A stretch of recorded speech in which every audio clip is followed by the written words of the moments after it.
নবাগতর শিমিতলা বাজার কমিটি হজন্নত জুবিন গার্গ সিঙ্গাপুরত যে ঢুকালে তার শ্রদ্ধাঞ্জলি অনুষ্ঠান 7টা বাজাত অনুষ্ঠিত করিল।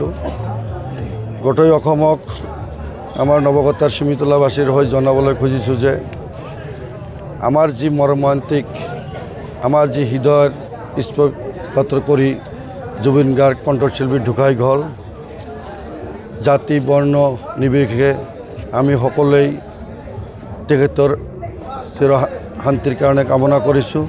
তেখেতৰ পৰিয়ালবৰ্গলৈ আমি শান্তি কামনা কৰিছোঁ। আমাৰ মাজত জুবিন গাৰ্গ অমৰ হৈ থাকিব সেইভাৱেও কামনা কৰিছোঁ। আশা কৰিছোঁ এই জুবিন গাৰ্গৰ অন্তিম শ্ৰদ্ধাঞ্জলিত আজি যি পুষ্পাঞ্জলি আমি দিলোঁ গোটেই অসমক জনাম। অহাকালি যি নৱাগতৰ শিমিতলা বাজাৰ আমি বন্ধ ৰাখিম বুলিও আলোচনা কৰিছোঁ। আপোনালোকৰ চেনেলৰ জৰিয়তে তেখেতৰ পৰিয়াললৈ আমি সমবেদনা জ্ঞাপন কৰি সঁচাকৈ মৰ্মাহিত। আজি আমি আমাৰ অসমৰ সম্পদ যুৱ প্ৰজন্মৰ হাৰ্টথ্ৰব জুবিন গাৰ্গ, হয়তো আপোনালোকে আমি সকলোৱে জানো যোৱাকালি ছিংগাপুৰত মৃত্যু সাৱটি লৈছিলে। সেই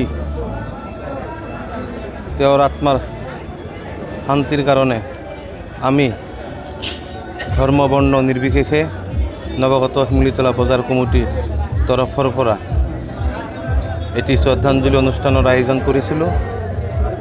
শ্ৰদ্ধাঞ্জলি অনুষ্ঠানৰ সকলো ধৰ্ম বৰ্ণ নিৰ্বিশেষে আজি আমি তেওঁক এটি শ্ৰদ্ধাঞ্জলি জনালোঁ। জুবিনদাৰ পৰিয়ালবৰ্গলৈ কি আমি নৱাগত শিমিতলা বজাৰবাসী এই অঞ্চলৰ ফালৰ পৰা আমি গভীৰ সমবেদনা জ্ঞাপন কৰিছোঁ। আমি জুবিন দা সদায় আমাৰ হৃদয়ৰ মাজত থাকি যাব। আমৰণ দিনলৈকে আমি যেতিয়ালৈকে আছোঁ সদায় জুবিন দা আমাৰ হৃদয়ত থাকি যাব। হয়, নমস্কাৰ। আচলতে মৃত্যু অনিবাৰ্য। ভগৱানে আমাক সৃষ্টি কৰিছে, আমি এদিন নহয় এদিন মৰিবই লাগিব। কিছুমান মৃত্যুৱে আমাক কন্দুৱায় আৰু কিছুমান মৃত্যু আমি মানি ল'বলৈ টান পাওঁ। তো পৰহিলৈ যি মৰ্মান্তিক বাতৰি আমি পোৱা নাছিলোঁ, যোৱাকালি যি অসমৰ আকাশ বতাহ গছ গছনি নদ নদী আৰু প্ৰতিগৰাকী ব্যক্তিৰ হৃদয়ক চূড়ান্তভাৱে আঘাত দি আমাৰ মনৰ মাজৰ পৰা, আমাৰ অসম আই মাতৃৰ বুকুৰ পৰা আমাৰ যি প্ৰাণৰ শিল্পী জুবিন গাৰ্গ ডাঙৰীয়া আমাৰ মাজৰ পৰা গুচি গ'ল, এইটো অসহনীয়, এইটো সহ্য কৰা কথা নহয়। তো যিয়ে নহওক, মই আগতে কৈছোঁ মৃত্যু অনিবাৰ্য।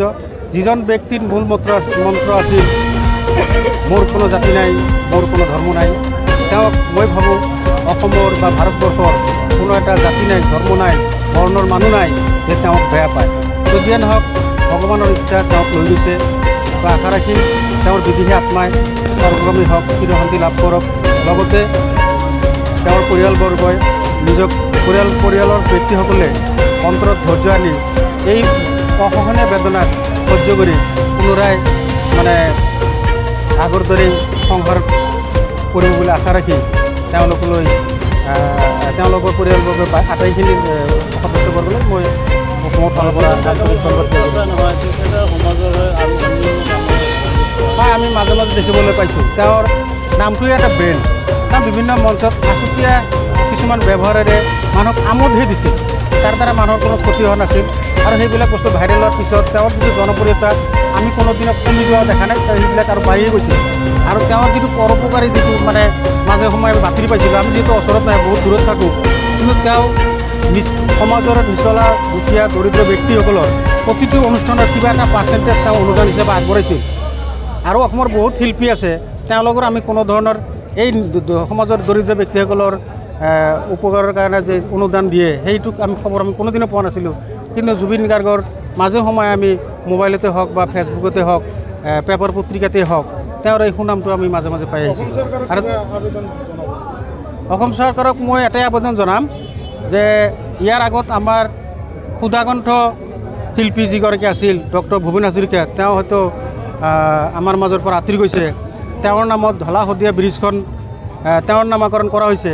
যিহেতু নামনি অসমৰ ফুলবাৰী ব্ৰিজখন হৈ আছে মেঘালয়ৰ পৰা ধুবুৰীলৈকে, মই আশা ৰাখিম যোৱাকালি মই আমাৰ গোৱালপাৰা জিলাৰ এজন নেতা ৰহিম জিব্ৰান তেওঁৰ ফেচবুক পষ্টত মই পাইছিলোঁ আৰু সেই পষ্টটো মই শ্বেয়াৰ কৰি দিছোঁ।